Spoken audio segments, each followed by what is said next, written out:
Bismillahirrahmanirrahim. Dear viewers, Assalamu alaikum. I am your host Faisal Raza Khan and you are watching Foresight. Viewers, after 7 months past, illegitimate state of Israel and its occupation forces continued their brutal bombardment, genocide and war crimes in Palestine, particularly in Gaza. According to the Palestinian Ministry of Health, at least 34,904 people cold-bloodedly murdered, mostly women and children. 78,514 wounded. 8,000 are still missing, while at least 498 people killed and 4,950 injured in West Bank as well. These are all in the Israeli brutalities in Israeli assault since October 7 last year, 2023. UN Secretary General Antonio Guterres, Muslim countries, European Union, United States and others are stressing upon Israel for no more invasion, no more bloodshed, but to have immediate ceasefire. With Qatar and Egypt's sincere efforts, truce talks once again resumed in Cairo. Palestinians are ready to accept the deal, but unfortunately Israel is not ready to listen anyone. Beside Israeli brutal bombardment, now Israeli occupation forces are preparing for full-fledged assault at Rafah, the last city where the Palestinians took refuge. Israel closed Rafah border, which is with the Egypt, and halted all kind of humanitarian aid, assistance, supplies to the Gaza people. Ordered forced evacuation of more than 100,000 Palestinians. Now 1.5 million Palestinians who took refuge in Rafah, their lives are at stake. And their lives are also in danger because of the acute famine and due to another internal displacement. This is going to be the third or fourth internal displacement within Gaza. To talk on this very important subject, we have in our studios Ms. Arhama Siddiqa. She is Research Fellow at Institute of Strategic Studies, Islamabad. Most welcome to you, Arhama. Thank you very much. And Shabbir Wahgra, he is Incharge reporting PTV World and Senior Correspondent covering foreign affairs, particularly has a close eye on the Palestinian crisis. Mr. Shabbir Wahgra, thank you very much for your time as well. And online joining us, Brigadier retired Babar Alauddin. He is a senior defense expert. Most welcome to you, Brigadier sir. Thank you very much for your time as well, sir. First question to you, Arhama, because you are having a very close eye at the Middle Eastern situation. How do you see the brutal Israeli regime who murdered thousands and now at least 7th mass grave found in Al-Shifa hospital, where at least 49 bodies recovered and overall 520 so far from 3 hospitals in Gaza. So how do you see that Israeli regime never spared children, women, elderly and people who were actually getting medical aid? They were patients and critical patients over there in hospitals, but they bombarded. So as you've rightly said, brutal Israeli regime. So this further underscores, if there was any space to underscore it, the moral representability of the Israeli regime in this regard. After October 7th, they went in under the pretext of the hospitals, especially the first hospital being an offensive command center. And to this day, they have no evidence of that. And we have all seen, we all witnessed the brutal images, the horrible images that have come out of the hospital. We have seen patients which have been dismembered completely. We have seen medical staff and they have been all clumped together in mass graves. So a place of healing has been effectively turned into a mass graveyard. Your point well taken. Shabbir, you have a very close eye on the Middle Eastern situation and particularly in Gaza and whatever the efforts going on for having truce there. After Israeli blockade, negotiations on possible ceasefire resumed again just yesterday. Going on in Cairo, but hopes are diminished because of the Israeli because Israel wants that they have time, they buy time and have action against the Rafah city. So Palestinian calls it decisive. but Israel showing no interest, absolutely no interest. They are wasting time. How do you see any possibility of end to this deadly Israeli invasion on Gaza? Faisal, you rightly pointed out that especially the situation regarding the ceasefire and negotiations for which international pressure is also increasing, and not only international pressure from across the world from the governments, but also the public pressure is like you can say that public is coming to a boiling point. You have witnessed what university students are protesting in United States, and these protests are now going out of control, and they have to use force which is very not liked by the public, especially in these developed countries. We have witnessed these protests in Europe as well, and now very unprecedented that continuous protests are happening in Israel itself, that they are now considering that Mr. Netanyahu, he is basically prolonging this war to prolong his political mileage and prolong his tenure as Prime Minister of Israel, because they consider that once this war will over, maybe his tenure as Prime Minister is under under danger. For that, they now blame yesterday's different protest in Tel Aviv, that we can see that they were chanting that Netanyahu himself is prolonging this war, and especially he is hindering the efforts of ceasefire. They want their prisoners back, and they want their hostages back, and they want that they were demanding that this ceasefire should succeed. But the actions of Israeli forces are worrisome for even their major ally, United States. Time and again you have seen, and you have they have lots of statements straight away coming on. That Rafah is a red line, that you should not go there, but they even Netanyahu is blatant about this thing to this extent that he continuously saying that even ceasefire talks are going on, even if they succeed, they will go ahead with their Rafah plan. Yeah, definitely, because of the political mileage or some sort of political objectives. Most of the leaders always use number one, the religion, other is the violence, and Benjamin Netanyahu is actually using the both for his advantage. So, Brigadier Retired Babar, when we are talking about Israel's intentions and not accepting any sort of a proposal to halt its invasion in Gaza, so if anyway, if we just suppose that if anyway Israel and Palestine agreed on any kind of a ceasefire at the Egyptian and Qatari proposal, so do you think that such a ceasefire would be long lasting without any legitimate guarantee from the West? Faisal sir, thank you very much for inviting me into your show.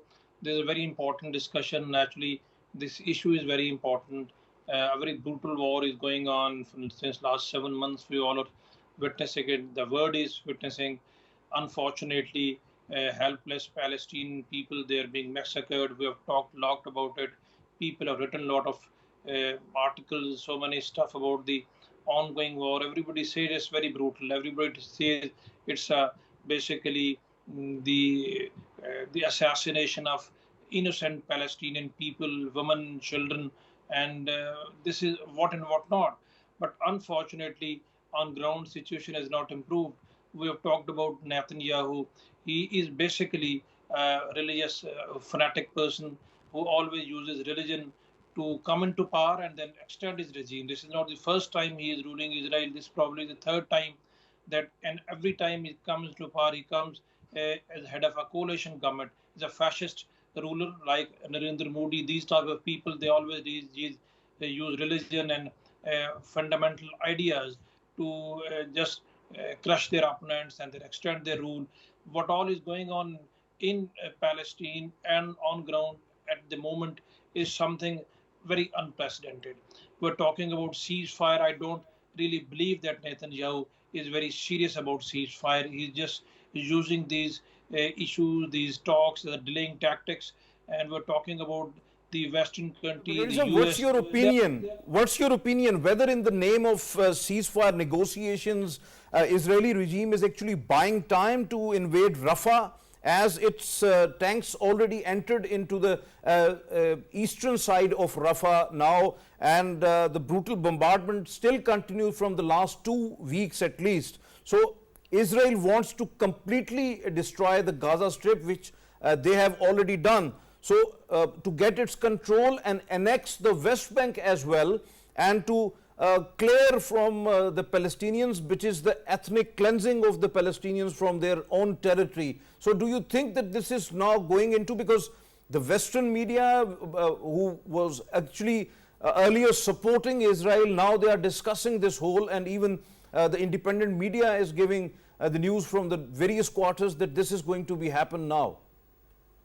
If you see the pattern of this war since last 7 months, the pattern dictates that probably Netanyahu and the Israeli regime is going to go ahead with even attacking Rafah and Rafah operation, because this is the last major objective.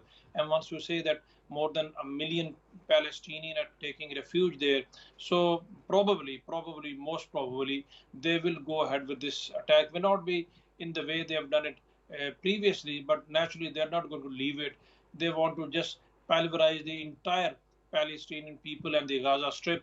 And after that, as a matter of fact, I don't think so. They need to annex it to the Israeli mainland, because after just destroying the infrastructure, every facility on ground, maybe hospitals, schools, the government infrastructure, the communication infrastructure, you leave this population at the mercy of what? At the mercy of international aids with no government structure on ground.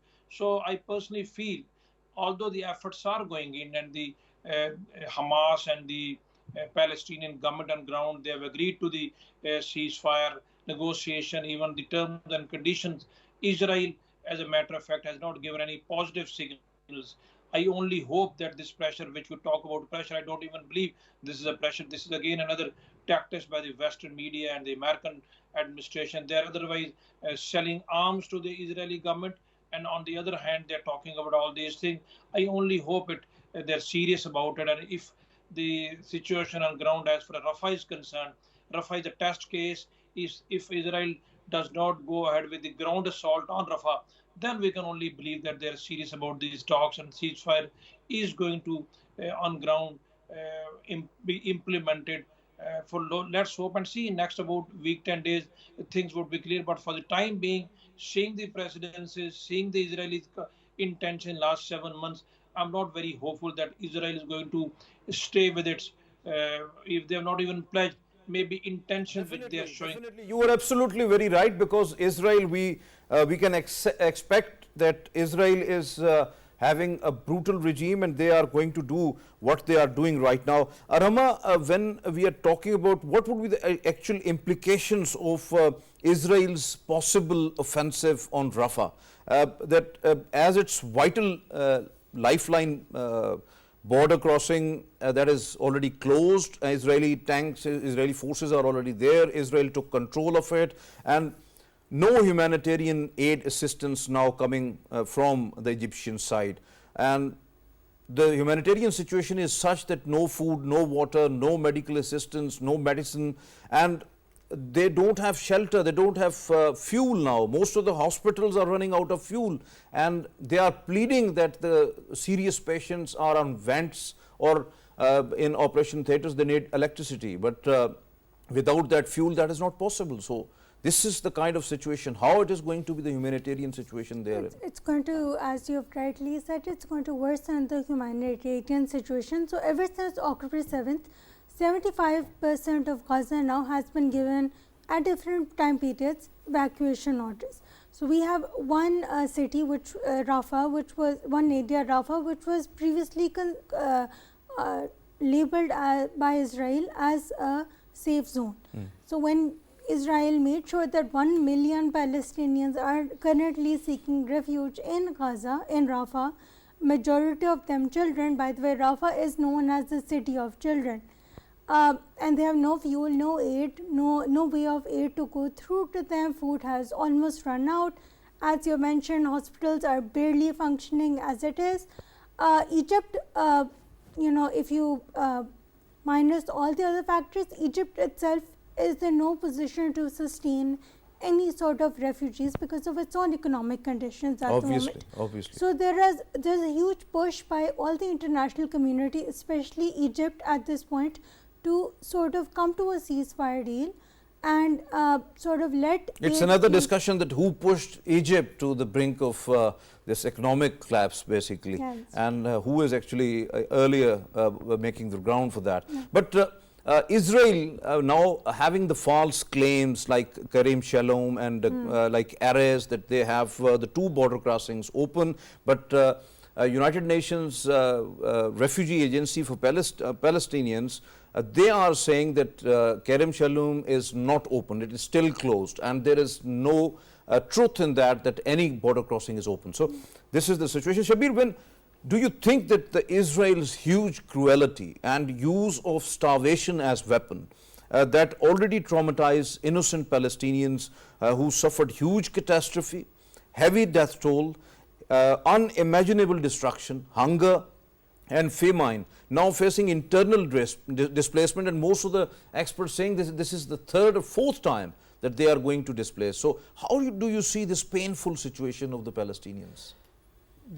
Every passing day, Palestinians are going from the worst to the further the situation which is almost more than unbearable, you can say, because they have been deprived of their basic need, deprived of food, water and everything, and the cruelty Israel is using, you can judge from the latest attack on Jordanian convoy, which was a humanitarian aid convoy. So they are bombing the convoys, they are bombing the humanitarian aid convoys, they are not allowing the aid convoys to reach there to the people. It's not, we are not talking about thousands of people, more than 1.5 million people who are starved to a situation which is very dangerous for them, and most of the Palestinian children, for them no one other is the human actually. Exactly. Or they only think that the Jews, or might be the Zionists, are the humans.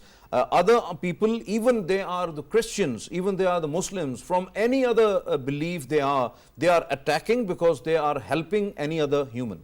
Exactly, and secondly, the way they have occupied the crossing in the southern Gaza, the Rafah border crossing, they have occupied it and they have closed it for any they have taken away any hope to take all the humanitarian aid to the people, and now they are using it for their offensive to proceed with the Rafah. So what catastrophe world is waiting? One can understand that if this will happen, what is the fate of those more than 1.5 million Palestinians where they will go? If you will ask them to move from here from Rafah, there is a very basic question to the authorities who are asking them to leave that particular place, that where they will go. Definitely. Egypt is not ready to take them, Jordan is not ready to take them. And that border crossing is already closed. And if they come to the central Gaza or to the northern Gaza, there is no place to go because that is the destruction only. On the other side, that is Mediterranean. Where they go? There is nowhere to go. And secondly, what Netanyahu is planning, that as you were discussing with the Brigadier Sahab as well, that he is basically planning not to, if he is not annexing this part, but he is categorically stated that he wants to take security control of this area. Security control mean what sort of a security control? Exactly occupation. Obviously, it's occupation. Arhama, what is the role of the student-led demonstrations? Earlier, Shabbir was talking about that global protests are playing. What role global protests are playing in particularly raising awareness, influence on the European and the US policies, particularly on the Palestinian conflict, because that is very important. So how do you see these protests, whether they are raising awareness among the international community? Definitely they are raising awareness, and they are also adding in their own way increased pressure on all the international community to force Israel to come to a ceasefire or some sort of ceasefire, so that the Palestinians at least can be helped in any way possible at the moment. We have previous examples of US protests in Vietnam, during South African apartheid. We have examples of student protests which did make a difference. So, in this regard, yes, universities and universities are in a flux at the moment, because at one side universities So are. I am really amazed that United States and the Western universities, they are giving students a free will to have out of the box thinking, to have critical thinking particularly, and raise their voice for anything which is going wrong. So if they are raising their voice against the genocide, war crimes, and whatever the brutality is going on in Gaza and in West Bank by Israeli occupation forces and its regime, if they are raising voice, why with the full gear of the police and the security forces, they are torturing the students, they are getting them, they're just throwing them into the jail? Democratic country. Because one of the slogans of the protesters is that these universities have to divest from their financial backers, which are essentially supporting and profiting from Israeli genocide in Palestine. So, universities have to make the decision of whether to maintain their reputation of critical and free speech, critical thinking and free speech, or they have to sort of part ways with their financial. Those parties are actually not happy with them because they are the Jewish or Zionists supporting them. So, Shabbir, when we are talking about, despite of the public pressure, student protest, opposing voices within the United States, how has the Washington response to the conflict impacting the ground situation, as US policy is still encouraging Israel to carry on its brutality and whatever they are doing and whatever they are thinking? Absolutely. If United States would have not encouraged Israel so much from the start, this conflict would have been like any other conflict which took place in the past as well for a month or less than a month period of time. But this time it is all due to the backing and continuous supply of weapons and other aid to Israel from the United States and US leadership. Their unprecedented and unwavering support has bring this war to this extent that world is speaking now. And although these students protest, they have a huge impact because US is going to an election year. So that particular fact that the US is going to elections and the US youth is speaking with this voice, that all the brutalities or the torture or the restrictions from the universities, from the administration is not blocking and their voice now, and they are saying that enough is enough from the US support to clear genocide of and inhuman acts of Israel. So definitely this particular pressure will play its role, and we can see now the statements of Biden, statements of US State Department about, especially about Rafah invasion of possible invasion of Israel, that they are saying that we will not support. And even latestly US President has threatened that they will stop all the military aid to definitely. Israel. We have seen US Secretary of State Antony Blinken's categorically said that a major military operation in Rafah would lead to the US publicly opposing it and would negatively impact US-Israel relations. But these are just the statements. We right now the Palestinians need action, and unfortunately but for that the action first is time missing. this happened that their top leadership said that we will stop sending bombs and missiles and Definitely other it is. things. That is but it is some another encouraging. fact. It is But another it's still fact a that those are statement. just the bomb guiding kits, some of the 500 to 2,000 pound bombs. Otherwise, rest of the ammunition is still on. And UK said that they are not going to halt those supplies. So, Brigadier Retired Babar Alauddin, despite of the halting arms shipments transferred to Israel, which is apparently looking at 500 to 2,000 pound bombs along with their guiding kits, those were halted by United States. Otherwise, the defense equipment and rest of ammunition is still going. And UK has denied any sort of report that they are not going to halt any sort of weapon supplies to Israel. So why US is still reluctant to pressurize Israel not to invade Rafah and accept the ceasefire deal in which US is also a party, so which is already accepted by the Palestinians? Faisal Sahib, if we see the entire conflict, I say that It's it's very unprecedented in many ways.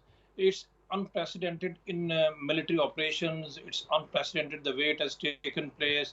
It's unprecedented the way the world has responded. The UN has responded. The humanitarian agencies have responded. It's absolutely, I would say, apathy on part of everybody. Now you were talking about the supply of arms. Israel does not need any more arms from anywhere, may it be US, may it be UK, to invade and destroy Rafah, Because the thing is that as a military man, I personally feel, and everybody knows it's a matter of common sense, there's no opposition on ground. What type of operations these are? These are operations, this is a bombing, these are military actions against unarmed public, unarmed civilians, women, children. Once you are once you are targeting. I think so. There is some technical issue. So, Arhama, the same question to you as well. And if we add into that, how can a lasting ceasefire be achieved when Israel is in search of excuses to expand this self-generated war? And what are the necessary steps for a lasting resolution to this conflict, particularly?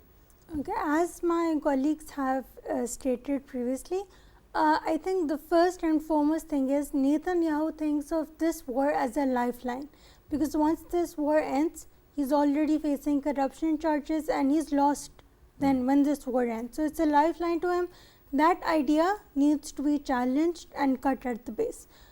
Secondly, I think obviously the most important thing is, among other things, is Palestinian unity within their leadership as well. That is very important. That's very important because that directly feeds into the root cause as well. So, once you, number one, you've challenged this idea Netanyahu has of this war being a lifeline. Number two, you address the root cause, and directly feeding into it is obviously Palestinian unity. And that is how any ceasefire would be. So, how do you see that unity? Because one faction is actually having negotiations in Cairo or in Doha. So, where is the Palestinian Liberation Organization right now, which is there in West Bank? They do support the ceasefire, but then they also have internal differences as well. You've seen the Palestinian Prime Minister being changed in recent times as well. So, all the parties, all of them throughout Palestine need to be on the same page when where it concerns with how to move forward with Palestine and how to hopefully come to a ceasefire agreement and what after the ceasefire. So, Shabbir, what are the long-term consequences of Israel's barbaric actions, genocide and ethnic cleansing in Gaza, and including the destruction of infrastructure and displacement of civilians? It is the level of destruction we have seen, especially so far wherever Israel. Some of the reports suggest that at least 14 years required to just clean out all that rubble which is now existing because of that destruction. Even I was reading a report that stated that the worst of the worst destruction of World War II was less than what we have seen in Gaza so far, in the different parts of Gaza city and areas wherever so far Israel has invaded, that almost wiped out whole infrastructure, not a single thing which you can find in the whole area in a proper shape. So, this means that whenever this war will end, whether it will end and on which conditions, if these people, these helpless people would be allowed to come back to their places, whether they would be allowed to come back, and if they will be allowed to come back, where they will live. That humanitarian crisis is something the world has to come up with some plan, because otherwise you are prolonging that genocide started by Israel, because these 1.5 million people cannot live for the 14 years or 15 years or 16 years without basic needs, without hospitals, without water, without food, without shelter. So, there need to be a new city, new everything new, because all the infrastructure, all the hospitals, all the schools, all the like universities, everything. The is social wiped, protection is not there. has been wiped out. Yeah, so obviously. there would be need of a new city, everything new, which required like more than a decade at least, and for the world has to come up with the plan to how that reconstruction cannot be done by those hopeless what people. We talk about reconstruction because there is no peace right now Exactly, there in Gaza. that So first of all, we need peace and ceasefire, a permanent ceasefire there. So this is a very horrible situation. Your point well taken. Brigadier Babar, how can the international community support the Palestinian civilians right now and hold illegitimate state of Israel in its current regime, the leadership, including Benjamin Netanyahu, for to make them accountable for genocide and war crimes? First of all, my last point, there was some interruption. I was just talking about that in history, in modern history, we hardly find any other example of this type of a war where a full-fledged military might has been unleashed against unarmed people. There is just no resistance, so no military resistance from the other side. So this is not a war. This is totally a genocide. It has not happened in Second World War, First World War. Maybe in old times we might have seen some, we might have heard in the history, but this is absolutely a genocide, you see. And we have hardly seen any such example where the aid convoys were targeted, where border was closed, even poor women and children, those who want to leave the conflict area, they have not been allowed to do so. So this is totally, they have been trapped from all sides and pushed into a corner and then bombed and then killed and massacred. So words are, as a matter of fact, not enough to explain this situation. Now you're coming to your point, how the world can do it and what the world will do and how will they pressurize this Israel regime. What the world has done, it's a very, very hopeless situation. But no, every discussion must come to an end on a positive note. I only hope that this war will end very soon, maybe without a Rafah operation, and worst come worst, even if Israel goes into Rafah, they'll kill another 20,000-30,000 people. This has to come to end one day. And as other participants are saying, I agree with them. This means there would be no accountability of the Israeli regime or its leadership for its crimes and genocide there in Gaza. There would be no accountability. If you talk about accountability, if you see history, whether it was a Bosnian War or whether it was apartheid rule in South Africa or whether it was Iraq, Afghanistan, wherever there's some sort of an accountability, maybe an eyewash has taken place. It was all where the American interests were there, the Western interests were there. Since this war has been directly or indirectly supported by the US upfront and UK and other countries, I'm afraid there's not going to be any accountability for just telling it to the world again and from eyewash, maybe some statements, some things here and there, because Netanyahu is a war criminal. This is not the first time he has done it. He has done it in the past, but this time he has done it in the worst manner. He's a war criminal. Unless he is taken to task, there is going to be no accountability, and who will take him to task with American election just around the corner. The Zionists so influential in American elections, made with Trump. Taking your point forward, Arhama, what role can the different organizations, like particularly United Nations and the human rights groups particularly, play in documenting and addressing the war crimes in Gaza and insisting actions against the war criminals, as the International Criminal Court is stressing upon? So how do you see that?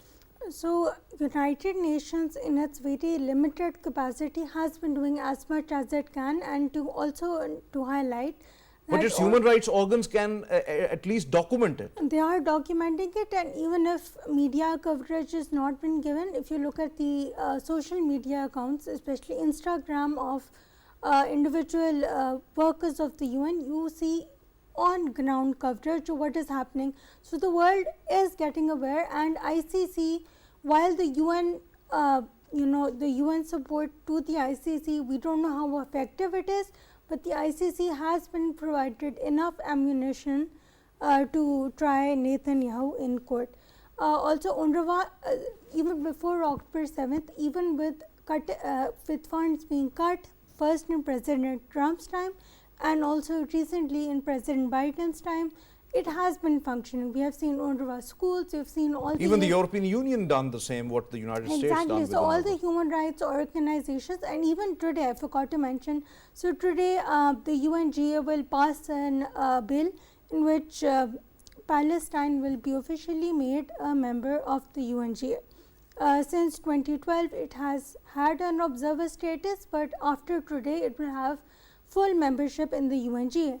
And because there is no veto involved, it will be a successful resolution. So, within its own limited capacity, the UN and all the human rights organizations have been actively involved. So, Shabbir, what do you think when you are talking about whether an international court that has the ability to pursue, prosecute individuals accused of the criminal conduct, including genocide, the crimes against humanity, war crimes and aggression, and if yes, then why not Israeli civilian and military leadership? There should be, because look, international institutions, they have their stakes and they have their reputation at stake right now due to whatever humanitarian crisis is taking place that is unprecedented and that has been noticed by all over the world due to the social media. You can control the mainstream media, you can control Western media, even Western media due to the pressure of social media. They are not talking, as you earlier mentioned, that they are now talking about what are the aggressive plans Israeli Prime Minister having regarding Gaza Strip, whole of Gaza Strip and the area. And you know, this we are not talking about Gaza Strip even. Those the actions and those inhuman actions, genocide with impunity resulted in a lot of attacks in West Bank as well. Yes, definitely. So because of the settlers supported by Israeli exactly, that occupation showed forces. that where it will be and what is the fate of those Palestinian 2 million Palestinians living in these areas. It means that this particular pressure has put the name and reputation of all these institutions, United Nations, ICJ, and if they will not proceed with that, because whether that would be implemented or not, but if they will decide and they will take Netanyahu or other Israeli military leadership which are committing human genocide in Gaza to the task, at least that would be moral victory for these institutions. Otherwise, public will say, what is the benefit of having such world institutions if they cannot talk about or take bring a person who has taken lives of more than 35,000 and it is continuing, and his next plan of Rafah is more horrible than what we have seen so far. Absolutely, absolutely, you are right. Brigadier Retired Babar Sahib, according to the court's jurisdiction, International Criminal Court can prosecute nationals or crimes of the state that are party to the Rome Statute. So, in this case, Israel is not the party, but Palestine is a party. So, why not Israeli occupation forces and its leadership who committed crime at the Palestinian soil must be taken to task? They must be taken to task. There is absolutely no doubt about it. Nobody is exception. They have committed such a horrible crime, and it continues to commit so. So they should be taken to task. And I personally feel that there is always some light at the end of the tunnel. As far as the UN is concerned, as the United Nations General Assembly is concerned, I think they have been trying to just play their role, and their role has been positive. But in area, they are also helpless due to the Security Council resolution, the Security Council pass, the veto, and all these things. Other world humanitarian organizations, they want to go into Gaza and do their job, but they have been denied by Israel. Reasons we have been discussing in this program also. As far as the International Court of Justice is concerned, I personally feel that they can play their role, and somewhere once the war is going to end, there is going to be something from their side. It is not going to go unnoticed, because this is such a major brutality that if the world closes its eyes towards these things, then the reputation and everything of these organizations, it is going to be seriously damaged. For the sake of their own reputation, they will have to do something. This is not going to happen that everybody is going to close their eyes. Absolutely right. Shabbir, world is keep on stressing that there must have to be a ceasefire and no more bloodshed, but Israel is not ready to listen to anybody. So do you think that international leaders and international community, just making the statements is not the solution now? They have to act and take the decisive steps against Israel. Do you think so that they are ready to do that? They have to.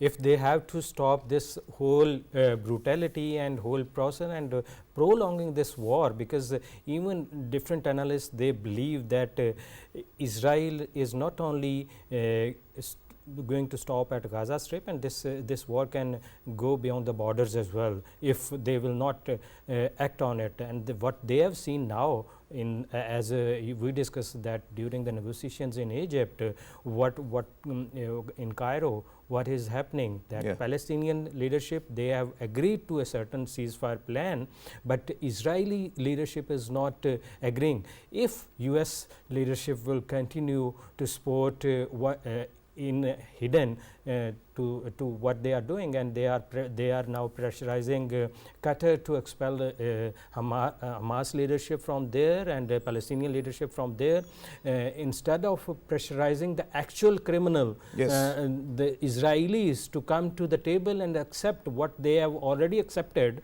and those terms which they have given, that is accepted by the world community, the people who are actually involved, including United States. Obviously. If they cannot support it, they cannot bring Israel to table on this, then who will bring them? Definitely, you are absolutely right. So Arhama, as we were discussing about the protests going on across the globe, so international community who are caring humanity actually is pushing, whether they are pushing Israel towards some sort of isolation, because we have seen one after another country either ended arms supply or either halted the trade with Israel, or having boycotted the Israeli products. So do you think that if Israel is going to be isolated, that might be there would be some sort of reaction inside Israel?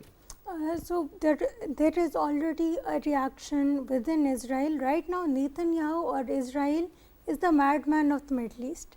It will not listen to anybody, and also because it has been supported inadvertently by the US.